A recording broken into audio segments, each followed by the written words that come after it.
हड्डियों के रोग देश की सबसे बड़ी समस्या है। चाहे वो रीढ़ की हड्डी के रोग हो, चाहे वो हमारे हाथों की बोन्स हो या हमारे पैरों की हड्डियां हो।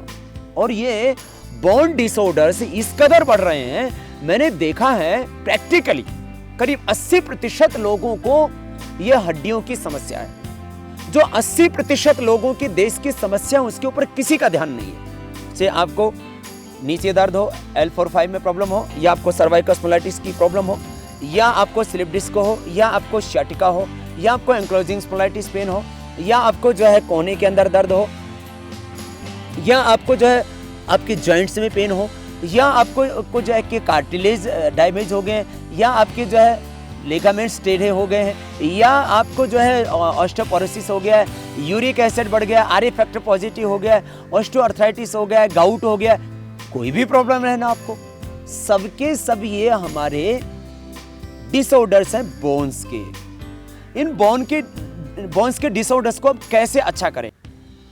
लोगों को योग और प्राणायाम के प्रभाव भी अन्य बीमारियों में जो है उनको वो सटीक नजर आते हैं। जैसे उनको लगता है कि किसी को डायबिटीज है और कपालभाति करेंगे तो बोले डायबिटीज अच्छी हो जाएगी, क्योंकि इससे पेनक्रियाज के बीटा सेल्स रीएक्टिवेट होंगे।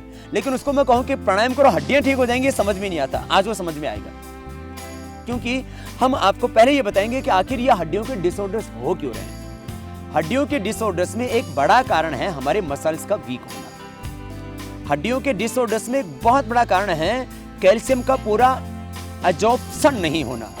कैल्शियम पूरा एब्जॉर्ब नहीं हो रहा है, और जब कैल्शियम पूरा अवशोषित नहीं होता है तो हड्डियां पूरी तरह से पोषित नहीं होती हैं। तो आपके शरीर में जो हड्डियों की मजबूती के लिए जो जिम्मेदार जो पोषक तत्व हैं, चाहे वो फास्फोरस है, चाहे वो जो है कैल्शियम है, वो पूरा उसका अवशोषण पूरा नहीं हो रहा है, इसलिए हड्डियों का पूरा पोषण नहीं हो रहा है। तो मसल्स यदि आपकी वीक है, मसल्स हड्डियों को पकड़ के रखते हैं। जब मसल्स वीक हो जाते हैं आपके, तो वो हड्डियों को छोड़ देते हैं, और फिर वो हड्डियों के अंदर आपस में रगड़ पैदा होती है, उससे आपके कार्टिलेज और आपके जो है वो लिगामेंट्स, उनके ऊपर डिफेक्ट आता है। हड्डियों की प्रॉब्लम का एक बड़ा कारण है मसल्स के साथ साथ में, मसल्स की वीक होने के साथ साथ में मोटापा।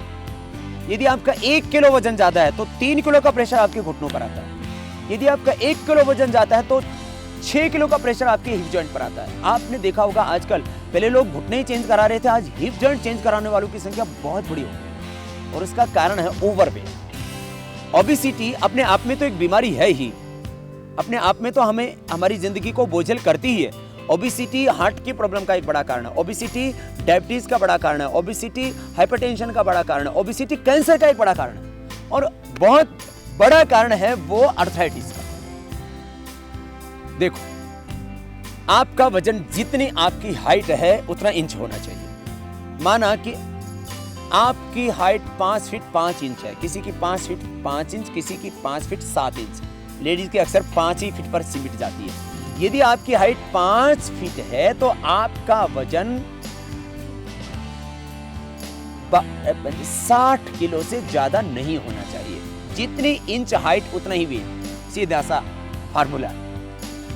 यदि आपकी हाइट 5 फीट 7 इंच है तो आपका 67 केजी, जैसे मेरा 5 फीट 7 इंच है मेरी हाइट, तो मेरा वजन है 67, और हमेशा यही रहता है।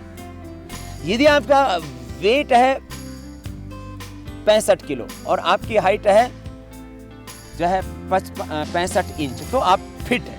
नहीं तो आप इसमें आप थोड़ा सोचिए, आपका यदि 10 किलो वजन ज्यादा है, यानी आपका वजन होना चाहिए 65 किलो, आपका वजन होना चाहिए 60 किलो, और आपका 70 किलो वजन है, तो 10 ही किलो वजन ज्यादा है, तो 30 किलो का प्रेशर पड़ा आपके घुटनों पर, तो घुटने घिसेंगे,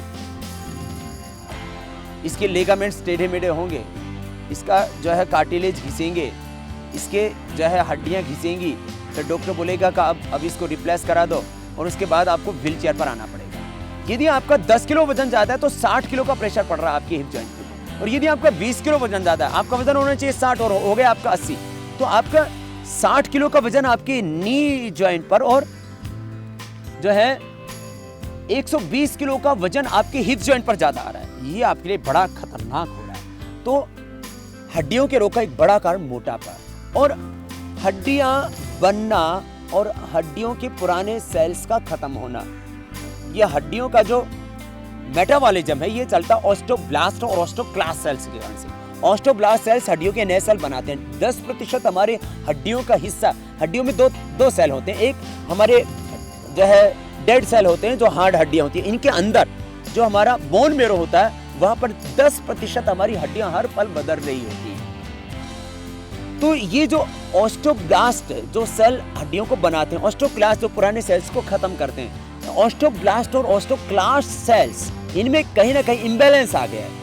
हड्डियों का रिजॉर्प्शन और फॉर्मेशन इनमें इंबैलेंस आ गया है। हमारे शरीर के अंदर कहीं ना कहीं टॉक्सिसिटी बढ़ गई, अर्थात ईएसआर बढ़ गया, यूरिक एसिड बढ़ गया, आर फैक्टर पॉजिटिव हो गया। उसके कारण से हमारे शरीर में हड्डियों के रोग हो गए। रेस्ट एंड एक्टिविटी, इसमें इंबैलेंस होने से हड्डियों के रोग होते हैं। पहले डॉक्टर लोग घुटनों का दर्द हो गया, बोलो घूमना बंद कर दो। ना मेरे भाई, बंद कर दोगे तो और पूरी तरह से जाम हो जाएगी। रेस्ट एंड एक्टिविटी का बैलेंस नहीं रह गया है, इसलिए हड्डियों के रोग हो गए। हड्डियों के रोग का हमारे आहारचर्या में, दिनचर्या में जो बहुत बड़ा कारण है वह है हमारे बैठने का गलत पोज। हम ऐसे बैठते दिन भर, इसे कमर में दर्द हो जाता है, ऐसे बैठते हैं इसे गर्दन में दर्द हो जाता है। कंप्यूटर पर काम करते हैं तो वो भी जो है, यदि हम पहले से एक्सरसाइज करके और पूरे इंटरनल सिस्टम को ठीक नहीं रखते हैं तो कंप्यूटर पर काम करने वालों को जो है अंगुलियों की प्रॉब्लम्स हो जाती है। मैंने कहा ओवरवेट जिनका है उनको फिर जो है सबसे ज़्यादा जो प्रॉब्लम होती है ऑस्टियोआर्थराइटिस की, घुटनों की और फिर हिप जॉइंट की। खैर, एक बड़ा कारण मैंने कहा कि आपके बैठने की गलत आदतें, खाने की गलत आदतें। खैर, हमें अपनी पूरी दिनचर्या में परिवर्तन लाना होगा। जिन कारणों से ये हड्डियों के रोग हैं उन कारणों का निवारण करना होगा, तब हमें हड्डियों के रोगों से बच पाएंगे।